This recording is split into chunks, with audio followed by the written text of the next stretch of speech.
So welcome back. We're going to cover today a little bit briefly on how to create an entity for those with that roll up into your entity group. So in UIPlanner, if you go to the edit attributes, which you can get there in multiple ways, you can simply, when you're right clicking on a report, you can go to edit attributes. In this case, when we're edit attributes this one, it's going to go straight to the ones that is associated with that report. So like for example, that one was planning entity. So let's, for example, if we come here to rate schedules, which we quite often, and for the example today, we're going to show you how to add a rate schedule. And if we go here and we right click on this one, and go to edit attributes, it'll go straight to that entity group that it rolls over. As you can see here, there's quite a few entities, and each one of these within this particular entity group represents a rate schedule or a specific customer that we have within Sierra Pacific Electric. And another way that you can get there is by hitting Control 12, and you can go to Edit Attributes and type it in, select it here, hit OK, and it'll bring us back. Now if you already have this open, you can just click on the tab. So like if you're over here, you just click on the tab and then go to the various area that you need. So if we want to create an entity, in this case we have to create an entity today for a particular rate schedule that we need to add. So I thought this would be a good example to kind of show you how to create one, since this is a real example of creating one. So we have over here a new rate schedule that we need to create, which is called OGS1 time of use electric vehicle, and I don't know all the other acronyms, but we're going to create this one and we're going to add it into our model. So what we do is that the only way, you'll notice that the create button and create and edit button is grayed out when we're looking at a specific entity. That's because that's not where we go to create a new entity. When you want to create a new entity for within a specific entity group, you have to select the entity group that it's part of. And you notice that as soon as I clicked on the entity group that I want to add an entity to, the create and edit button is now no longer grayed out. So now let's go ahead and create, and this menu will pop open, and you'll notice that you can see here again that those entities that we were seeing over here behind this dialog box is now in this menu. And the reason why it shows you here is because it gives you an opportunity to select where you want this to show up within the order. As you can see here, it says click on a row, new objects are added below the selected row. Now this one is called OGS1, so maybe we want to create it right below this one. And we'll go back here, get the name of the one that we're trying to create. You can copy it and hit, using Control C, and then use Control V to paste it. And that's the exact name that the user wanted me to create. So we'll go ahead and add that.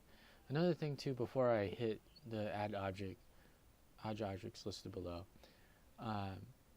is that I usually only do one at a time, but I believe you could do more than one.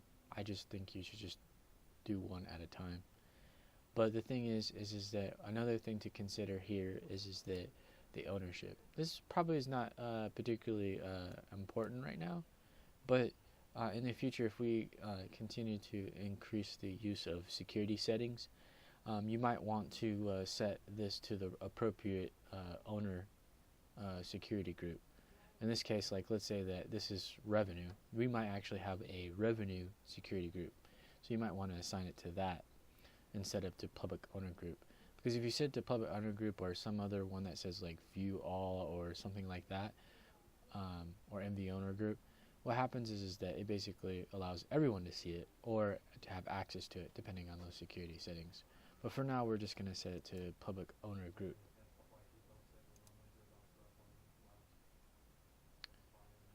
You'll notice that it automatically collapsed everything, which basically means is it just refreshed everything real quick.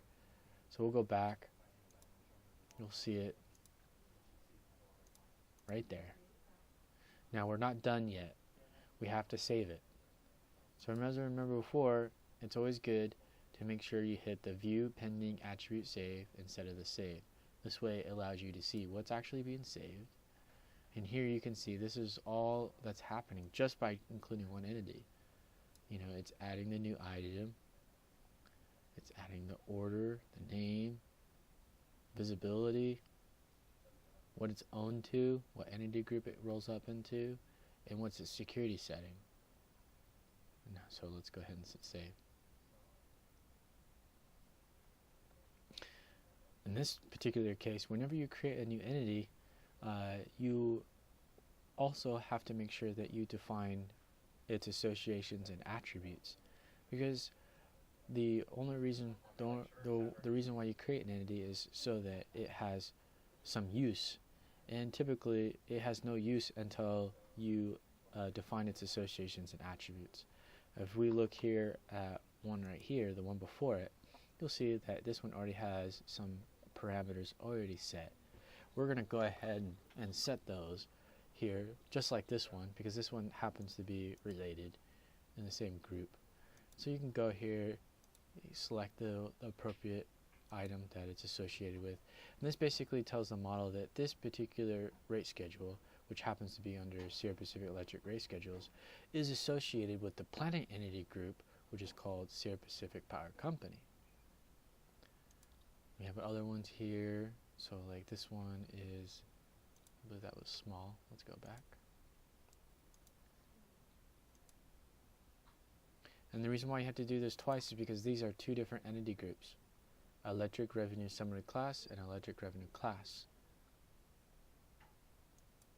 Now, another thing here is that if you don't want to use the drop-down menu, because sometimes these drop-down menus are short, but sometimes they're really long, like this one. This one's really long, and it might take us some time to kind of go through that list and find the appropriate one that we need to be. In this case, we already know what it needs to be. It needs to be this X972. That's the activity code that's associated with this customer. So we go back. We can actually hit this button right here that's supposed to, it looks like a flashlight. If you hit that button and we hit X972, and boom, there you go. We have X972, which corresponds to the one that we need it to be, X972. So now we also have this attribute down here, which, like the other one, it has it set to yes. So we can sit here, click yes. And now let's go to View Pending Attribute Save. And now you can see it's saving it to the base attribute case. And these are the parameters that we set. And you can see if anything is kind of out of order that doesn't look like what you just did, then you know there's probably a possible error that you might have made a mistake. And so go back and look at those and see if those were the correct changes that you wanted to make. Sometimes it's a little hard to interpret these, but if you see, like, for a good way to catch that is like, you know that you're only changing this entity. If you see any other entities in this list that you are not changing, then you probably want to go look those up and see if those changes that you have as the new value here, if that's correct. It might not be, because sometimes what happens is that you're navigating through the menu, sometimes you accidentally click something and you change something that you didn't mean to. So it's always good to check this just to make sure that you're making the right the right changes here.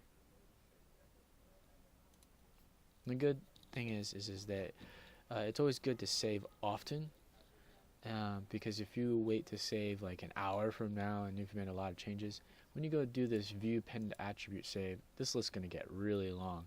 And it's going to be hard to tell, okay, which change did I actually make? I don't know. I can't remember. So if you try to save in between certain changes, it kind of helps you train you to kind of be cognizant of what you're saving, what you're changing. And so that concludes our video for today, and that's how you create an entity and define its attributes and associations.